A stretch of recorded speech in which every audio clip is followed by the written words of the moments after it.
You think you know your neighbors until the sound of footsteps above your ceiling tells you otherwise. It began subtly, almost imperceptibly, as most frightening things do. A soft scratching above my ceiling, the kind of faint noise you might attribute to the building settling or to a restless cat. At first, I ignored it, thinking nothing of it. I lived on the second floor of an aging apartment building in a quiet part of town. The building was old, with thin floors and ceilings, so occasional creaks and groans were normal, or so I told myself. But then the noises changed. They became deliberate. Footsteps, slow and deliberate, pacing across the floor directly above me. Not the haphazard shuffle of normal living, but precise, measured movements that seemed to echo with purpose. Sometimes they would stop abruptly, as if the person knew I was listening. Then, after a brief pause, they would start again, tracing the exact path across the ceiling that I could follow with my ears. I lived alone, and the building had been mostly quiet before the new neighbor moved in. His name was Mr. Callahan, a man in his late 40s who had taken the apartment above mine a few months ago. He was quiet, too quiet for someone who had moved into an apartment in a busy city. I rarely saw him, and when I did, he avoided eye contact. His curtains were always drawn, and the faint hum of a television or radio never came from his apartment. The first night I noticed the footsteps, I tried to dismiss them as imagination. Perhaps it was the wind rattling something, perhaps the old building was shifting. But then, night after night, the pattern became impossible to ignore. The footsteps seemed to follow my own routine. If I got up to use the bathroom, they moved above me, as if someone were pacing in tandem with me. If I walked from the living room to the kitchen, the pace would mimic my steps, echoing the distance with an almost uncanny precision. I remember one particular night when the feeling of being watched became undeniable. I had just returned from work, exhausted and barely awake. I flopped onto the couch, intending to rest for an hour before heading to bed. The apartment was dark, except for the dim glow of my bedside lamp. And then I heard it. The footsteps, slowly pacing above, then stopping, as if waiting. A soft hum began, low and distorted, almost imperceptible. I froze, my heart hammering, trying to convince myself it was nothing. Sleep became impossible. The sounds would start around midnight and continue for hours. Every time I closed my eyes, I imagined someone standing above me, watching, tracing my movements. The scratching on the ceiling grew more pronounced, sometimes forming faint marks in the plaster that looked almost like symbols, like a language I couldn't recognize. It was subtle, almost as if the building itself were warning me, urging me to notice something I didn't yet understand. I tried speaking to Mr. Callahan. I knocked politely on his door during the day, but there was no answer. I assumed he wasn't home or didn't want to engage with neighbors. Days passed and the footsteps persisted. I asked another neighbor, Mrs. Donovan, who lived on the first floor, if she had heard anything unusual. She hesitated before speaking, glancing around nervously. You don't know, do you?" she whispered. Her voice trembled. "The man above, he's not normal. I've seen him at night, standing by doors, watching, just watching. And my cat," she swallowed hard. "My cat disappeared weeks ago. I think he took it." I tried to laugh it off, though the taste tasted bitter in my mouth. Maybe she was imagining things. Maybe she was scared. But that night, the footsteps became more deliberate. The pacing matched every movement I made. When I walked to the bathroom, the footsteps stopped as I stopped. When I sat down, they stopped. It was as if someone above was synchronized with my actions, monitoring, anticipating. Sleep deprivation began to take its toll. I would lie in bed staring at the ceiling, imagining shapes in the plaster scratches. Sometimes they appeared to form letters, almost like messages, but the language was foreign, indecipherable. I started keeping a notebook by my bed, jotting down the times the footsteps occurred and the patterns I noticed. It was methodical, always between 11:30 p.m. and 1 a.m., lasting for roughly 90 minutes, and always mirroring my movements in the apartment below. One evening, the noises became audibly different. There was a thud, then a low hum, and finally the sound of something being dragged across the floor. It was deliberate, as though the person above was moving furniture or something else. I couldn't bring myself to check immediately. Fear rooted me to the couch, heart racing, but curiosity and desperation eventually overpowered it. I waited for the sounds to pause for a few minutes, then I cautiously opened the door to the stairwell. The hallway was dimly lit, silent except for the faint hum of the city outside. I climbed the creaky stairs to the apartment above. The door was closed, exactly as it had been during the day, but I noticed something odd. The lock had been tampered with slightly, the latch loose. My pulse quickened. I didn't know if I was about to find a neighbor, a stranger, or something else. I pressed my ear to the door. Silence. Then a faint, almost imperceptible whisper. A sound that didn't form words, just a low tonal hum. It made the hairs on my neck stand up. I imagined turning the knob, stepping inside, but fear held me back. I stepped down quickly, back to my apartment, heart hammering. Sleep that night was impossible. Every creak of the floor, every distant car horn, every passing footstep in the hallway felt amplified, as if the entire world was echoing the tension above me. I began questioning my own sanity. Was it paranoia? Was it obsession? Or was something genuinely wrong with the man above? I started noticing more subtle signs, faint scratches on the ceiling, marks that seemed to align with the positions I slept in, shadows outside my window that didn't belong to anything familiar, and worst of all, a creeping feeling that my life was being mapped, traced, cataloged in ways I couldn't fully comprehend. One night, after weeks of this, I made a decision. I couldn't live like this any longer. I decided to confront the apartment above directly to see if I could find answers. I armed myself with a flashlight, a kitchen knife, whatever I thought might make me safe, and slowly climbed the stairs.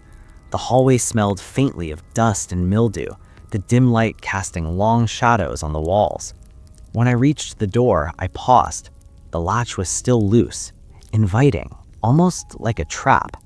I pushed it open slowly, my hand trembling. The apartment inside was dark and silent, furnished sparsely. Nothing seemed out of place at first glance. Then my flashlight caught something on the floor near the center of the room, a small, leather-bound notebook, open. The pages were filled with drawings of my apartment, every window, every corner, even the small crack in my bedroom wall. My bedroom, my living room. Every movement I had made in the last month was carefully documented. I realized then, with a sinking dread, that this was no ordinary neighbor. He had been observing me, recording me, mapping my life without my knowledge.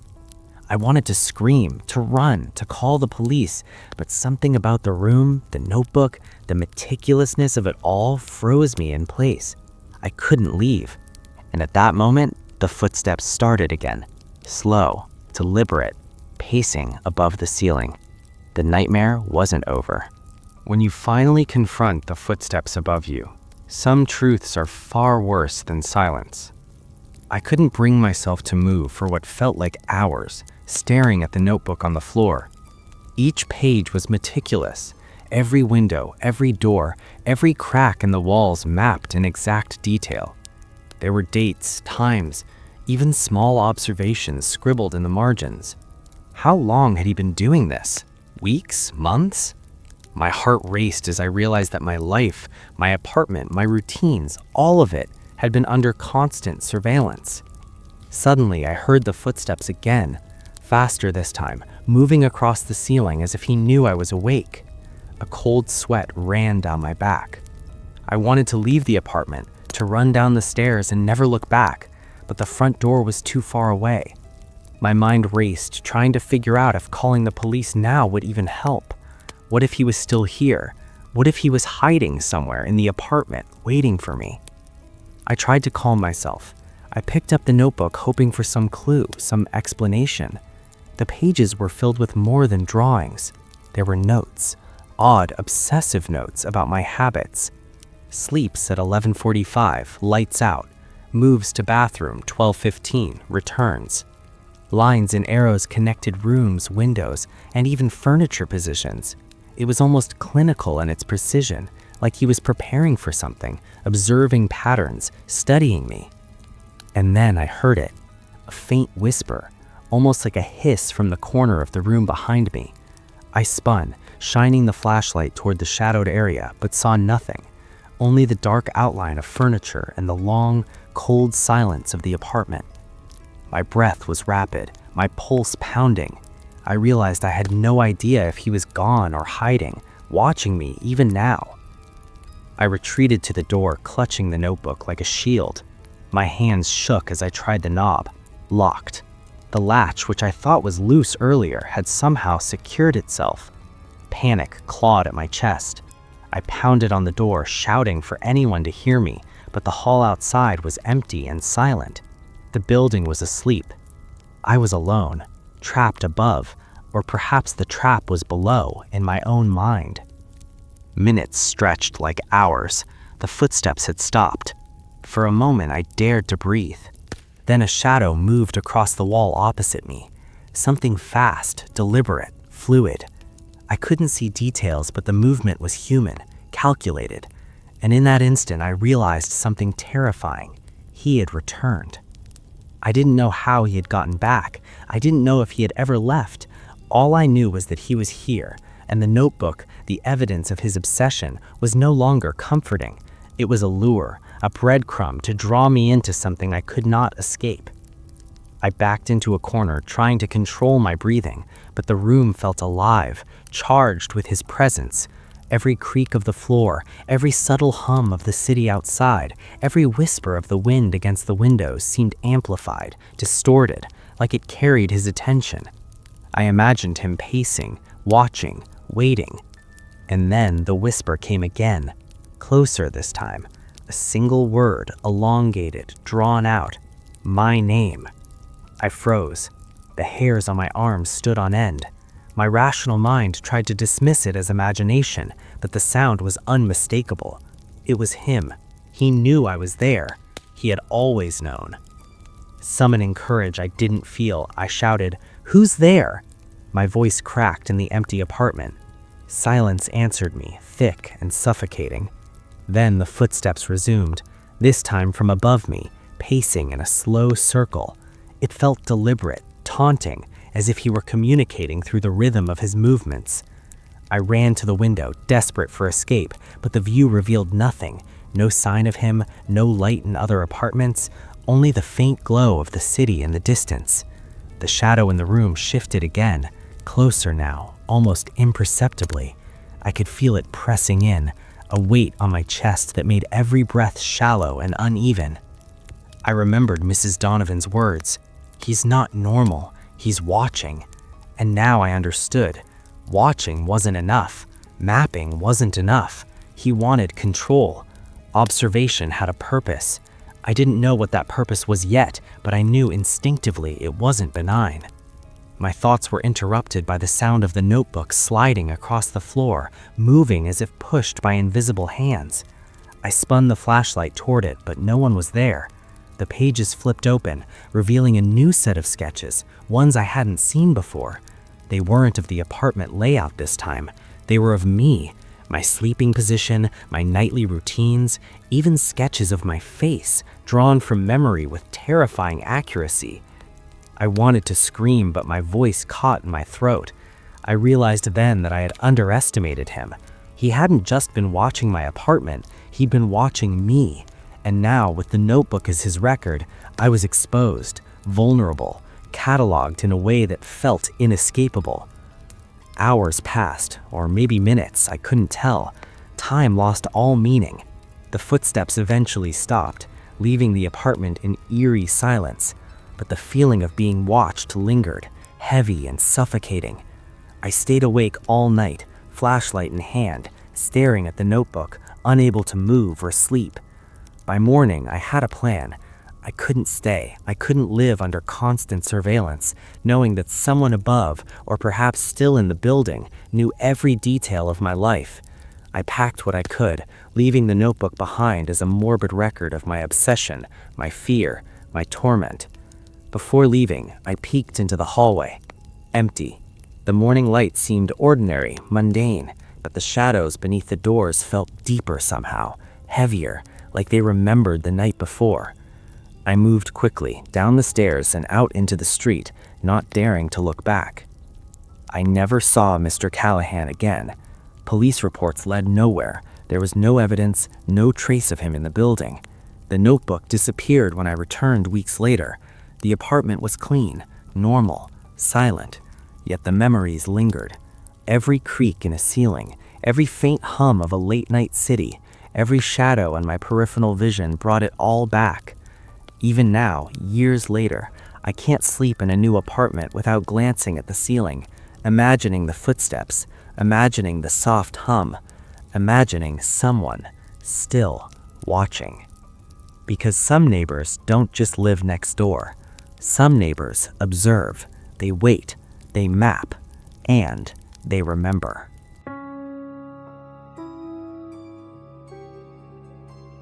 A knock at midnight is bad enough, but when you never called for anyone, it's far worse. I never liked the top floor. The apartment building had 4 floors, and the top floor always seemed quieter, almost unnaturally so. Maybe it was because fewer people lived up there, or maybe it was the way the roof groaned in the wind. Whatever the reason, I had a sense of unease the first night I moved in.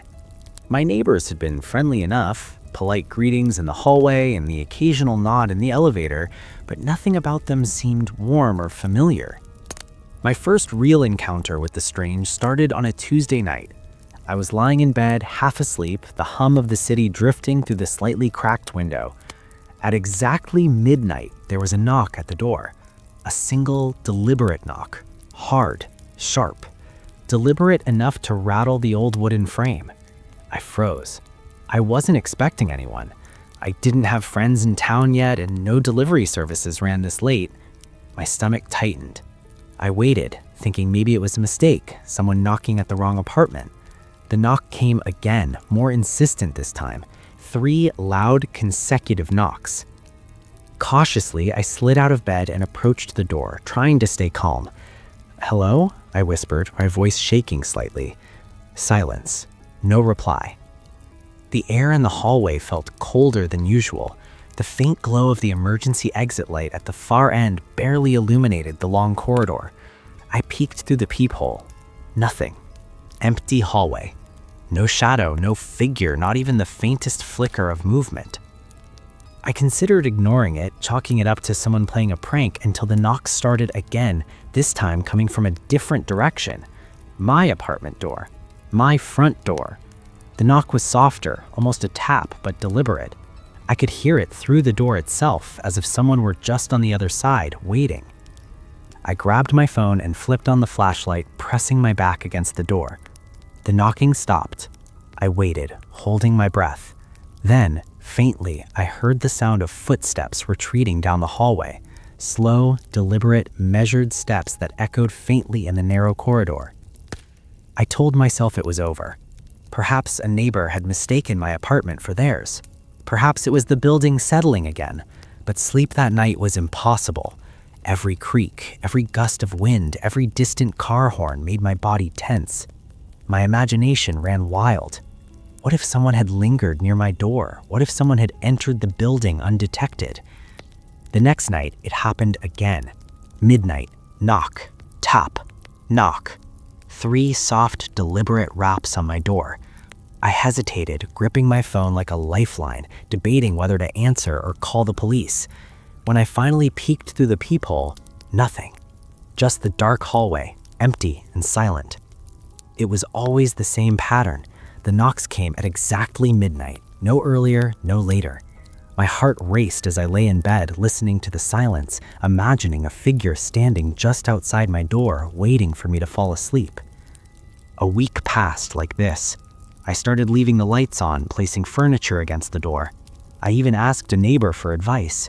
Mrs. Donovan, the same neighbor from the first story who lived below, listened gravely when I explained.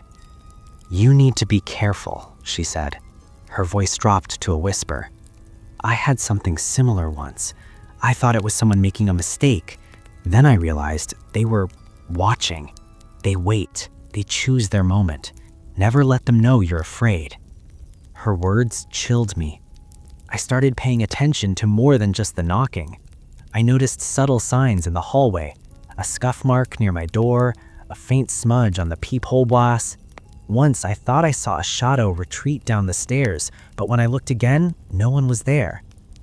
One night, determined to confront whoever or whatever it was, I waited. Midnight came. The knocks began. I didn't move. I didn't call. I just waited. 3 sharp raps, followed by a softer tap. I kept still, heart hammering, listening. Then I heard a voice, just a whisper, barely audible. "Open the door." I froze.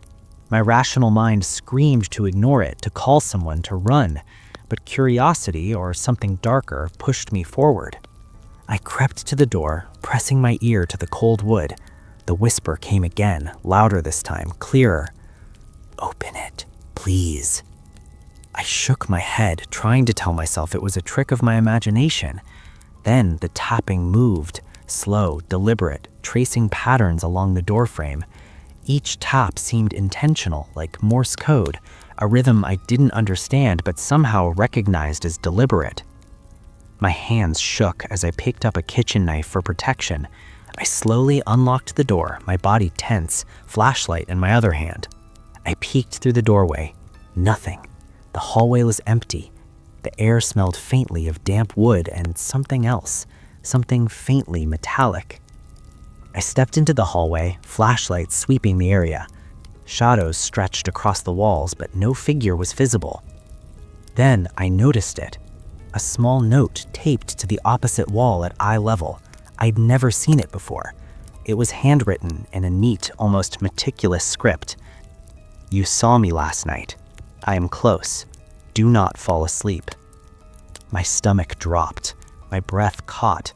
Whoever or whatever had been knocking on my door knew I had been aware. The thought that someone had entered the building while I slept, watched me, and left messages was unbearable. I ran back to my apartment, locked the door, and shoved furniture against it.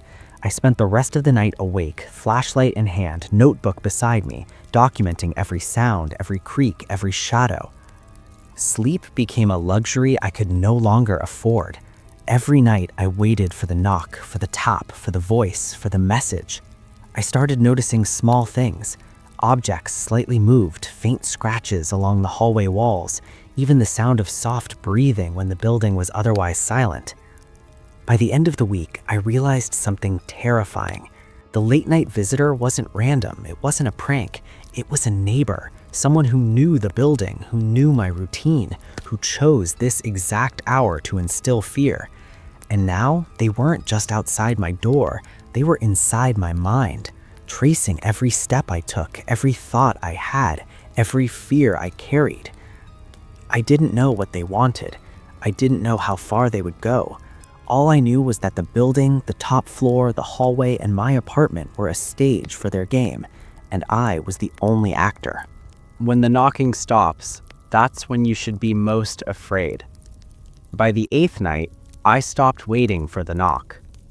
I lay awake in bed, fully dressed, shoes on, phone charged, knife on the nightstand, staring at the door as if I could will it to stay closed through sheer concentration.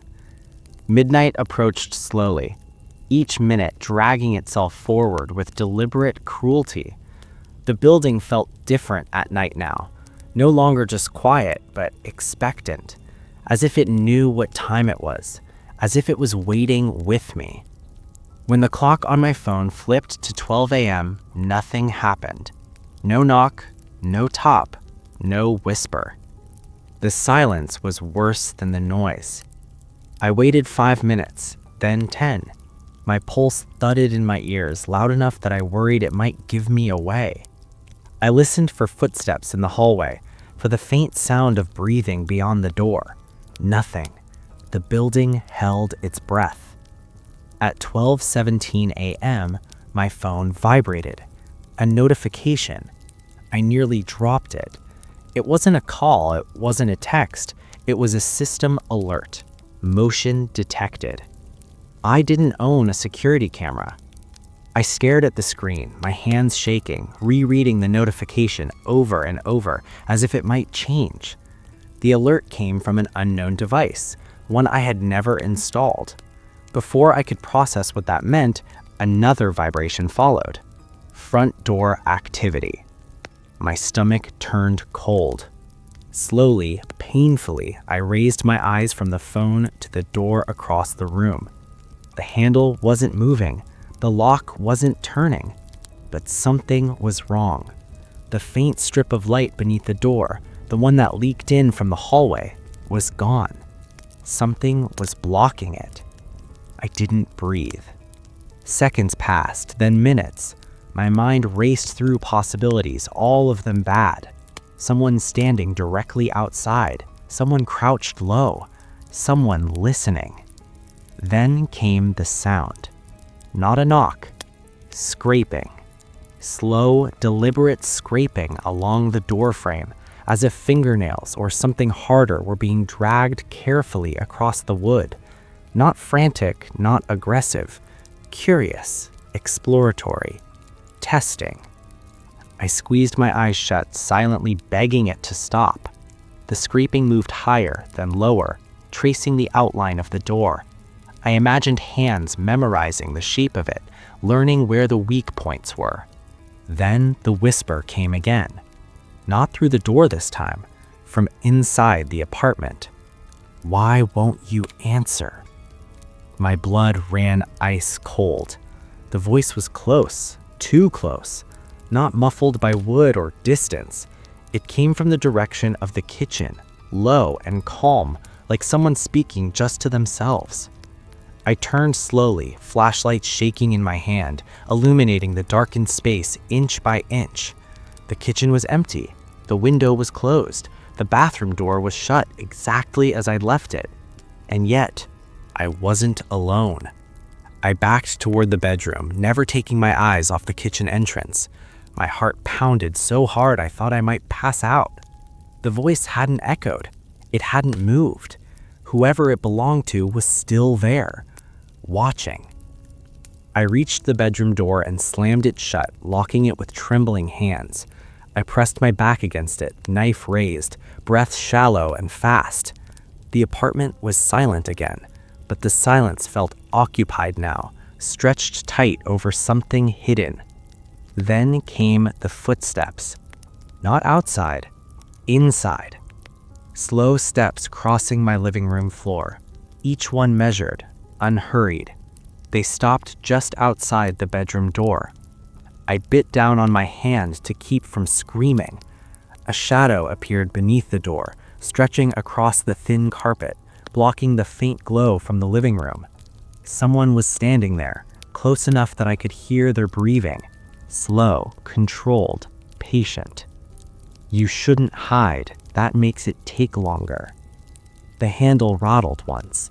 Not hard, just enough to let me know they could open it whenever they wanted. I lunged backward, heart hammering, scanning the bedroom for an escape. The window, my only option. I rushed to it, fumbling with the latch, throwing it open. Cold night air rushed in, carrying the distant sounds of traffic far below. I lived on the 4th floor. Behind me, the bedroom door creaked open. I didn't look back.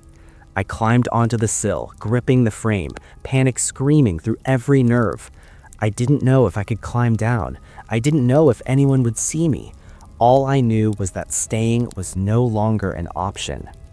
A hand grabbed my ankle. Not rough, not frantic. Firm. Possessive. "You were supposed to let me in," the voice murmured right behind me. I kicked, screaming now, flailing wildly. My shoe slipped free, and suddenly the grip was gone. I didn't hesitate. I lowered myself as far as I could, then dropped. I don't remember hitting the ground. I remember waking up in a hospital bed, lights too bright, the smell of antiseptic burning my nose. A nurse told me a neighbor had found me collapsed in the courtyard, screaming about someone in my apartment. The police had searched the building. They found nothing. No forced entry, no signs of a struggle, no unknown devices connected to my phone. But they did find something taped to the inside of my front door. A small piece of paper, folded neatly, placed at eye level. You almost opened it. I moved out the next day. Different building, different neighborhood, different city. It didn't matter. I never sleep through the night anymore. I wake at the slightest sound. I check my locks 3 times before bed. I never answer the door after dark. And sometimes, only sometimes, right before midnight, my phone vibrates with no notification at all. Just once. As if something is reminding me that it knows where I am.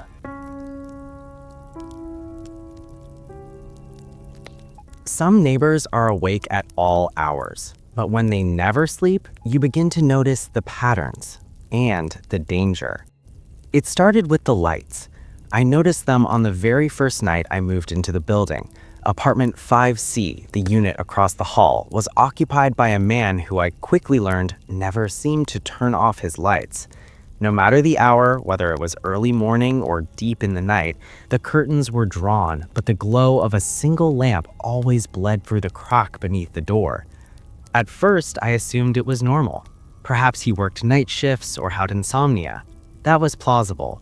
But then came the sounds, soft thumps, the occasional creak of furniture, murmured speech, always at odd hours, always consistent. I started to notice a rhythm. He moved at times when no one else would be awake. My sleep, initially undisturbed, began to falter as my subconscious caught on to the repeated disturbances. I asked the neighbor next door, Mrs. Patterson, about him. She was an older woman, quiet and reserved. She didn't know much about him, only that he had moved in shortly before I did. Never seen him during the day, she said, shaking her head, but at night, he's always moving, always awake. Some nights, I think he's talking to himself. The first real warning sign came about a week later. I woke up around 2:30 a.m., half asleep, and I thought I saw him in the hallway, his silhouette moving past the elevator. I blinked and rubbed my eyes. By the time I opened the door, the hallway was empty. It became worse after that. I started hearing noises coming from his apartment, more than the usual creaks of an old building.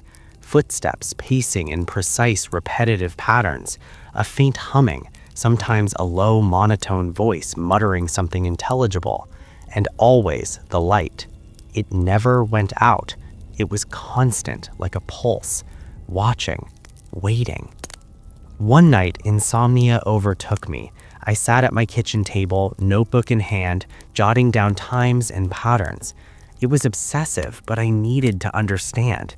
The man in 5C was awake every single night. He paced, he shuffled furniture, he hummed, always. I began noticing patterns in my own life, my steps to the kitchen, the creak of my door, even the rhythm of my own breathing.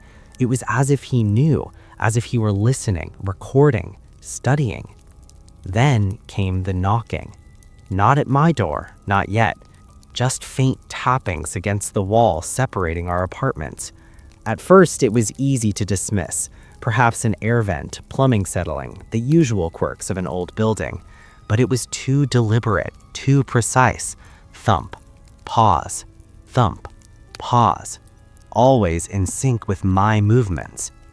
I started locking my doors obsessively, checking every window, every crevice. My paranoia intensified with each night. I felt exposed, my routines cataloged, my life no longer private. I considered moving immediately, but the lease was new and I couldn't afford the upheaval so quickly. One evening, the tapping changed. It was faster, erratic, almost impatient. It coincided with my return from work. As soon as I stepped into the hallway, it stopped. My stomach twisted. Someone had been waiting for me, waiting to see me, watching. I decided I needed to confront him, to see if I could understand, to gauge whether this was merely insomnia or something more sinister. At night, I approached his door cautiously. I knocked once, silence. Twice, still nothing. Finally, I pressed my ear to the door. A faint sound, shuffling feet across the apartment, a low, continuous hum, and then a whisper. My name. I stumbled back, heart racing, fumbling for my phone. It was too late. The whispered repetition of my name followed me all the way to my apartment, echoing off the walls, pressing against my mind. Something wasn't right. He wasn't just awake, he was aware. He knew when I was nearby, when I was moving, when I was listening.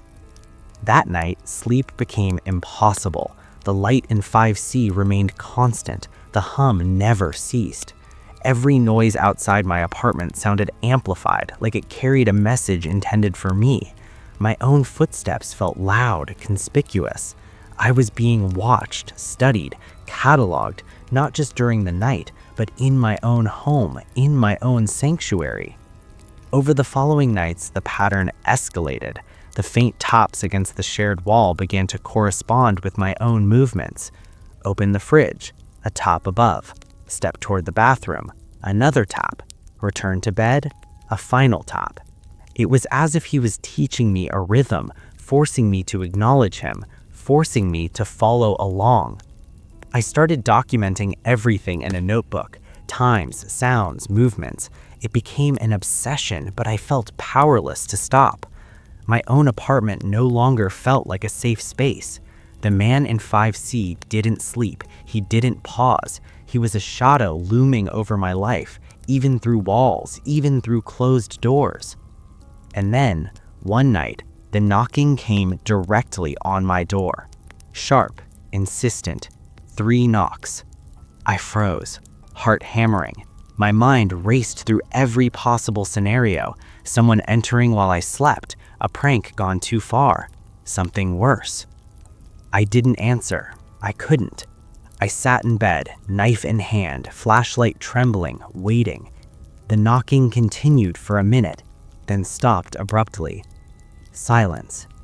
I thought it was over. Relief washed over me. Until I heard the whisper again. This time from inside my apartment. Why aren't you letting me in?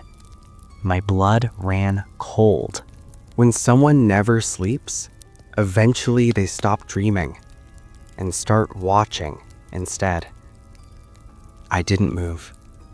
The whisper lingered in the air, low and calm, as if it had always belonged there. I sat frozen on the edge of my bed, knife clenched in my hand, flashlight aimed at the open space of my living room. Nothing moved. Nothing revealed itself. But I knew, with a certainty that hollowed out my chest, that I was no longer alone. The hallway light outside my apartment flickered faintly through the gap beneath the door. Then, it went dark. Apartment 5C's light, always on, always bleeding through, had gone out. That was when the panic truly set in. The man across the hall had turned off his light for the first time since I'd moved in. Whatever routine he had followed for weeks had ended, and somehow, instinct told me that change was about me. Slow footsteps crossed my living room floor. They were careful, measured, like someone walking in a place they already knew well. I could hear the faint creak near the bookshelf, the subtle shift of weight near the couch. He knew where things were. He knew the layout. I forced myself to speak. "Get out," I whispered, my voice cracking. "I've called the police." A soft chuckle answered me. "You always say that. You never do." My stomach dropped. He wasn't guessing. He knew. The footsteps stopped just outside the bedroom doorway. The shadow stretched across the carpet again, long and distorted, as if the light behind him bent unnaturally. I could hear his breathing now, slow, even, controlled. Not the breath of someone panicking or excited. The breath of someone alert, awake. Always awake. "I watch when people sleep," he said gently. "It tells you everything about them, their habits, their fears, their weaknesses." The flashlight slipped from my trembling hand, clattering to the floor. Darkness swallowed the room, broken only by the faint glow of the streetlight filtering in through the curtains. His silhouette stepped into view. He was thinner than I expected. Gaunt. His eyes were wide, unnaturally focused, as if blinking were optional. His clothes hung loosely on his frame, wrinkled and worn like he'd been wearing the same outfit for days or longer. "You don't sleep," I whispered. "No," he replied. "I observe." He took another step closer. "I learned your schedule in 3 nights. Bathroom at 2:11, kitchen at 2:18, bedroom again at 2:24. You toss before you settle, always on your left side." My grip tightened on the knife. "Stay back," I warned. He smiled. Not wide, not threatening, just pleased. "You noticed me," he said. "That's rare. Most people don't notice until it's too late." I backed towards the window again, heart hammering, muscles screaming to move faster, to escape. But fear slowed everything, thick and heavy. My mind raced, searching for logic, for explanation. "Why me?" I asked. "You live alone," he said simply. "You listen. You watch patterns. You're quiet." He tilted his head slightly, studying me like a specimen. "You're awake when others sleep." The realization hit me like a punch to the chest. He wasn't choosing victims at random. He was choosing observers, people like him. The knife shook in my hand. "Leave," I said again, louder this time. "Now." He took another step. "You can't unsee me," he said. "And now you won't sleep either." The door behind him creaked softly as it closed. I screamed then, raw, desperate, animal. I lunged forward, slashing blindly. He moved faster than I expected, grabbing my wrist with shocking strength. His grip was cold, fingers digging into my skin like clamps. "Careful," he murmured. "You'll wake the others."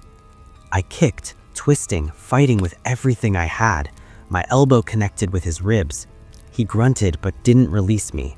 His eyes never left mine. "You hear it now, don't you?" he whispered. I froze. Under the panic, under my breathing, under everything, I heard it.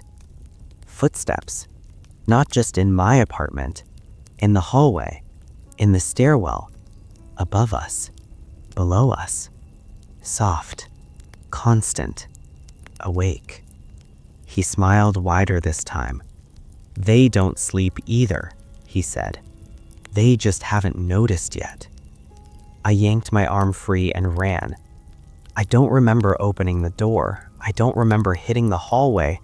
I only remember the sound. The building alive with movement, with subtle steps and whispers behind closed doors. Lights flicked on as I ran. Doors cracked open. Faces appeared, wide-eyed, exhausted, watching. I burst down the stairs, taking them 2 at a time, lungs burning. Behind me, I heard him laughing. Not loud, not manic. Quiet, satisfied. Outside, the cold air hit me like a slap. I didn't stop running until I reached the main road. I flagged down the first car I saw, screaming for help. The police searched the building that night. Apartment 5C was empty. No furniture, no personal items, no signs anyone had lived there. But in several apartments, they found something disturbing. Notebooks, filled with schedules, patterns, observations, notes about neighbors, about sleep, about watching. I moved out the next morning. Different city, different building. Ground floor, heavy locks, cameras. But sleep never came easily again. Because now, when I lie awake at night, when the world is quiet and still, I hear it. The soft movement of someone pacing, somewhere nearby, still awake, still watching.